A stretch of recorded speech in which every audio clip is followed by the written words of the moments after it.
Hey friends, welcome back to the Crooked Spoon. I'm so glad you're here. In today's video, I want to talk about the ServSafe exam. In New Jersey, in order to run a bakery out of your home kitchen, you're required to apply for the New Jersey State Cottage Food Operators Permit. One of the requirements for this application is a passing score on a ServSafe exam. Now, ServSafe is all about food sanitation and kitchen safety. If you were to get a job in the food industry, your employer might require you to take this test. I'm fortunate in that I am currently enrolled in a culinary program in my local community college, and this happened to be an entire class last semester. So I was able to, over the course of about 8 weeks, study this course book, ServSafe Course Book 8th edition. Each week, we would go over one of the chapters.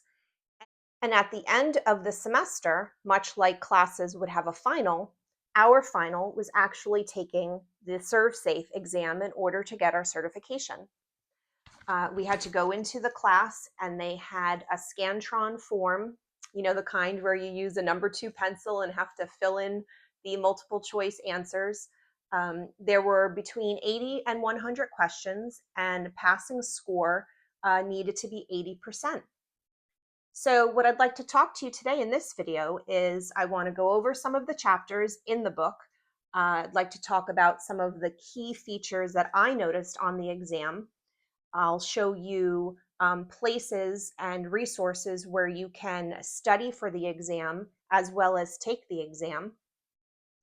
And I'll just review the options that you have moving forward in your journey towards your cottage food license. So this is the book that I used in my food sanitation class in my culinary program at my local community college. ServSafe is the company of the National Restaurant Association, and it's the ServSafe Coursebook 8th edition. On the contents page, you'll see by chapter, we have keeping food safe, understanding the micro world. So that talks about all the different pathogens, bacteria, and viruses that we can unfortunately get if food is not handled properly. We talk about contamination, food allergens, and foodborne illness in chapter 3.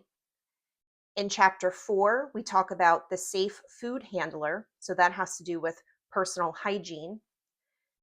Chapter 5 is the flow of food, an introduction. Chapter 6 is the flow of food when it comes to purchasing and receiving. Chapter 7 continues the flow of food for storage. Chapter 8 is about preparation. Chapter 9 is about service. Chapter 10 is food safety management systems. Chapter 11 is safe facilities and equipment. Chapter 12 is cleaning and sanitizing. Chapter 13 is integrated pest management. Chapter 14 is all about food safety regulation and standards. Chapter 15 is about staff food safety training. In the next few minutes, I'm going to flip through some of the chapters in this book. And at the end of the video, I am going to remind you of the other resources that are available for folks who are not enrolled in a culinary program. There's many companies that offer the exam, both in person and online, and I found numerous online resources that go over test questions in order for you to prepare and study. I have to be honest, this is not an exam that you can go in blind. A lot of people talk about food safety as being common sense, and I have to say that even having an 8, 9, and 10-week course in which I was able to study this textbook, I still found the exam challenging. And that's not to scare you off. That's just to be honest. There are a lot of details as far as specific temperatures or even the names of the foodborne illnesses. We are talking about restaurants in this certification as well. It's not just about your home kitchen. It's many things having to do with the food industry. So I encourage you to take it seriously and not be discouraged if you happen to fail the first time around. It's important to have the certification so that your home bakery can be up to par with what New Jersey State requires out of the cottage food license. Feel free to check out my other video, which compares and contrasts the mid-Atlantic states such as New York, New Jersey, Delaware, and Maryland and Pennsylvania to see which of those states also require an exam. They are all very different. Okay, so in chapter 1, we're learning all about keeping food safe. This has to do with what could happen if foodborne illnesses occur. It talks about TCS foods, which is a common term when it comes to getting your food cottage license, because many of the foods that are considered TCS or time temperature controlled are not permitted in your kitchen. And that's exactly why things like buttercream frosting and other things have to be tested at a food lab in order to ensure that they are shelf stable.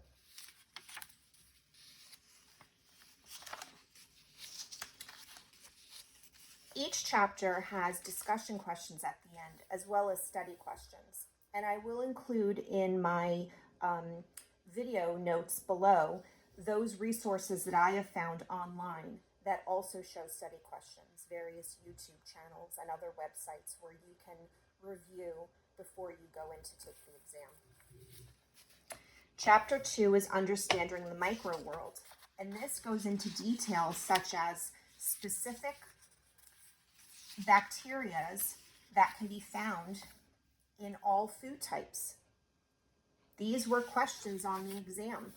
It goes type by type. So there's a lot of science on the exam.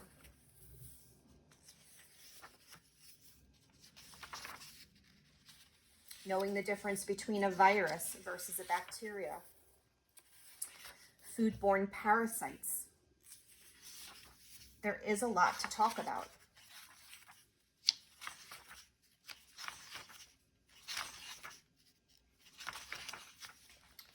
In chapter 3, we're talking about contamination and food allergens, ways to keep our customers safe. For instance, I don't have any nuts on my current menu, but I'm baking out of my home kitchen where I do have nuts and bake and cook with nuts for my family. So I have had customers reach out to ask if I am a food allergen safe kitchen, and I am not. I am not able to separate and prevent cross-contamination. So when you think of the 9 major allergens out there, you have to be very clear with your customers, and that's why New Jersey requires a food label on all of our products, because we don't want any issues with people with food allergies, and especially the risk of cross-contamination. Chapter 4 is all about us, the food handlers, and it talks about the requirements for our hygiene and how we show up in our kitchen to bake. We should not have jewelry on. We should not have our hair down. We should be continually washing our hands. We should use gloves at certain points in the process. These are all important things that go over, that the exam goes over, and it expects us to understand.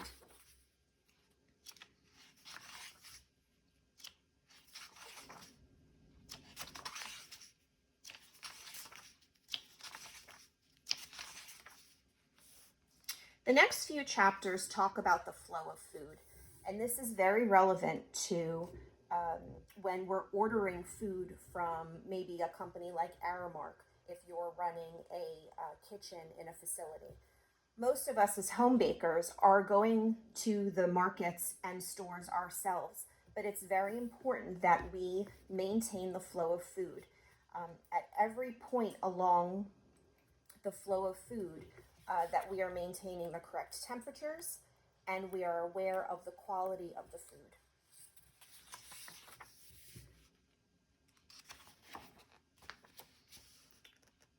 We need to be safely storing our food. There's a whole section talking about ways to keep pests away and different requirements as far as distance from the floor and the proper order of things when storing foods in a refrigerator. Now again, this might not apply to your home kitchen in ways, for instance, I am not using meat in any of my products, but the test is very specific and you need to know these types of details. Food preparation talks a lot about expected temperature to know when food is done, completely cooked. Very important details again, what temperature food needs to be maintained and how long it should be cooling down, and the danger zone of the temperatures in which bacteria is more at risk to grow.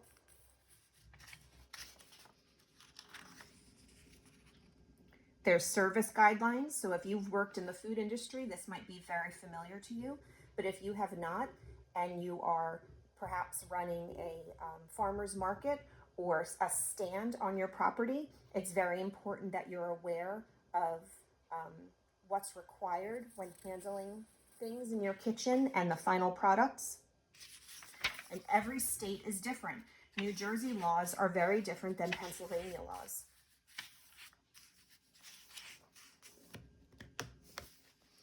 The next set of chapters talks more about that management, having to understand what's going on in your kitchen or your restaurant or your food preparation area. And again, while it might not be 100% relevant to your home kitchen, it's necessary on the exam for you to understand what is happening. For instance, if the water is turned off or if you have a power outage in your area. Maintaining safe facilities as well as your equipment.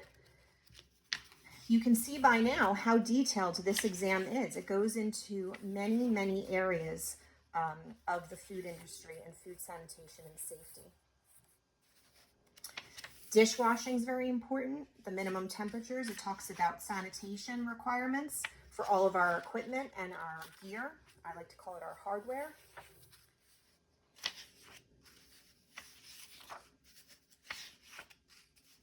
Pest management.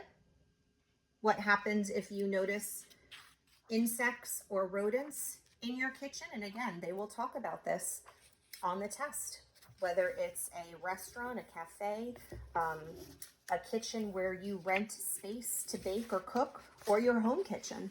These are serious concerns. This talks about food safety regulations and standards. So what would happen if a inspector were to come in? In New Jersey, my kitchen is not inspected, but in the other mid-Atlantic states, they do run inspections, both with your food products and with where you are cooking.